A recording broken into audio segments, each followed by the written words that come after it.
নমস্কার বন্ধুরা, mixed views and সোমার পাকশালায় আপনাদের সবাইকে স্বাগত। আজকে আমি সজনে শাকের একটি রেসিপি আপনাদের সাথে শেয়ার করব। সজনে শাক আর মসুর ডাল দিয়ে এই রেসিপিটি আমি আপনাদের সাথে শেয়ার করছি। তো এই রেসিপিটি বানানোর জন্য প্রথমে আমি সজনে শাকটাকে বেছে নিচ্ছি। এই যে পাতাগুলো, এই পাতাগুলোকে আলাদা করে নেব আর এই ডাঁটাটা ফেলে দেব। এইভাবে আমি সমস্ত শাকটাকে বেছে নিয়েছি। আর দেখুন, এইভাবে শাকটাকে বেছে নিয়েছি। এবার এই শাকটাকে আমি একটু ছোট ছোট কুচি করে নেব। এর জন্য আমি এখানে ছুরি দিয়ে কেটে নিচ্ছি, আপনারা চাইলে বটি দিয়েও কেটে নিতে পারেন। এইভাবে যতটা সম্ভব কুচোনো যায় সেভাবে কিন্তু আমি এখানে সজনে শাকটাকে কুচিয়ে নিচ্ছি। এই রেসিপিটি ভাত এবং রুটি দুটোর সাথেই কিন্তু খাওয়া যায়।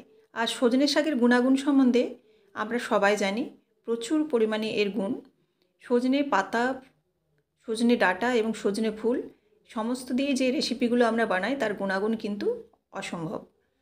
তো দেখুন, এখানে যতটা সম্ভব আমি কুচি করে কেটে নিয়েছি, দিয়ে পরিষ্কার করে ধুয়ে নিলাম। ধুয়ে জলটা ঝাড়তে দিয়েছি। এখানে কিন্তু আমি এতটা সজনে শাক ব্যবহার করব না, খুব কম করে ব্যবহার করব। এবার এদিকে আমি নিয়ে নিচ্ছি এখানে মসুর ডাল। মসুর ডাল এখানে আমি 3-4 চামচের মতো নিচ্ছি। ডালের পরিমাণটা আপনারা আপনাদের মতো করে দেবেন। এবার দেখুন, এদিকে কড়াই নিয়ে নিয়েছি আর মসুর ডালটাও ধুয়ে নিয়েছি। এবার কড়াইয়ের মধ্যে দিয়ে দিচ্ছি আমি এখানে 1 বাটি মতো জল। জলটা দেওয়ার পর এখানে দিয়ে মসুর ডালটা যে ধুয়েছিলাম সেই মসুর ডালটা এখানে দিয়ে দিচ্ছি। মসুর ডালটা দিয়ে দেওয়ার পর এবার এটা ফুটে যাওয়ার জন্য অপেক্ষা করব। আর ফুটে যাওয়ার পর কিন্তু এখানে এরকম দেখুন ফেনা হয়ে যাবে। তো সেজন্য আমি ফেনাটাকে তুলে নিচ্ছি। তো আপনারা মসুর ডালটা কড়াই না সেদ্ধ করে কুকারেও সেদ্ধ করতে পারেন। তো যে কোনো ডালই একটু কম করে সেদ্ধ করবেন, তাহলে কিন্তু টেস্টটা খুব ভালো আসে।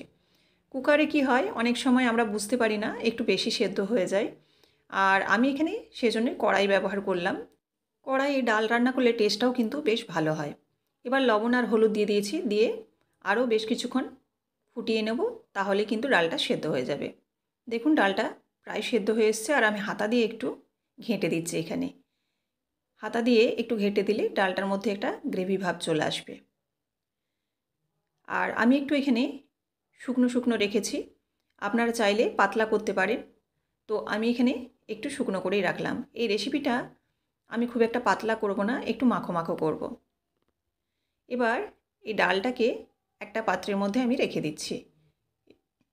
এবার কড়াইয়ের মধ্যে দিয়ে দিচ্ছি সরষের তেল।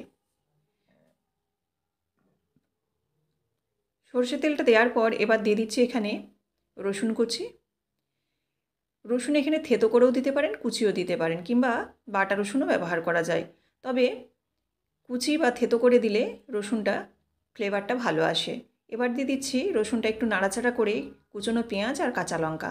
পেঁয়াজটাও দেখুন খুব একদম ছোট ছোট করে কেটে নিয়েছি। এরকম আপনারা গ্রেটার দিয়েও করে নিতে পারেন আমার মতো, আবার ছোট ছোট করে কেটেও নিতে পারেন ছুরি বা বটি দিয়ে। যেহেতু আমি ডালে হলুদ দিয়েছিলাম সেজন্য আরও খুব কম পরিমাণে হলুদ দিচ্ছি, আর দিয়ে দিলাম জিরে গুঁড়ো, আর দিয়ে দিচ্ছি এখানে একটা শুকনো লঙ্কা।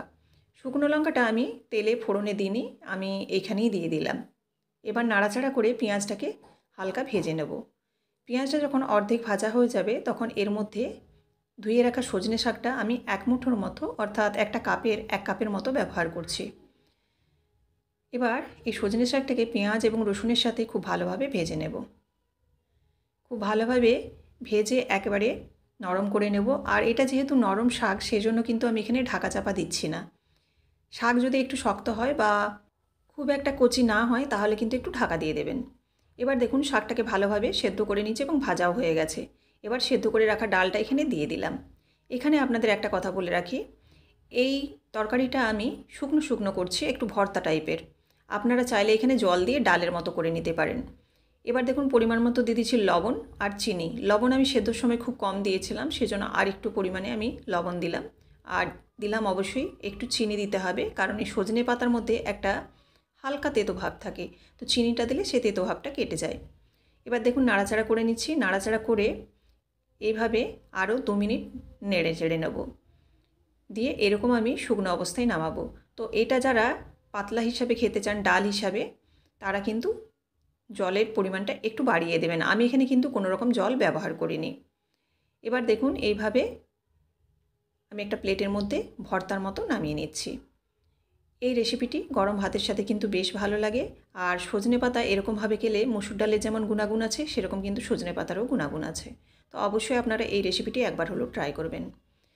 এই রেসিপিটি আপনাদের কেমন লাগলে অবশ্যই লাইক কমেন্ট করে জানাবেন, ভালো লাগলে অবশ্যই শেয়ার করবেন, আর চ্যানেলটিকে অবশ্যই আপনারা সাবস্ক্রাইব করে দেবেন। আবারও দেখা হচ্ছে আগামীকাল নতুন কোনো একটি রেসিপির সাথে। ধন্যবাদ।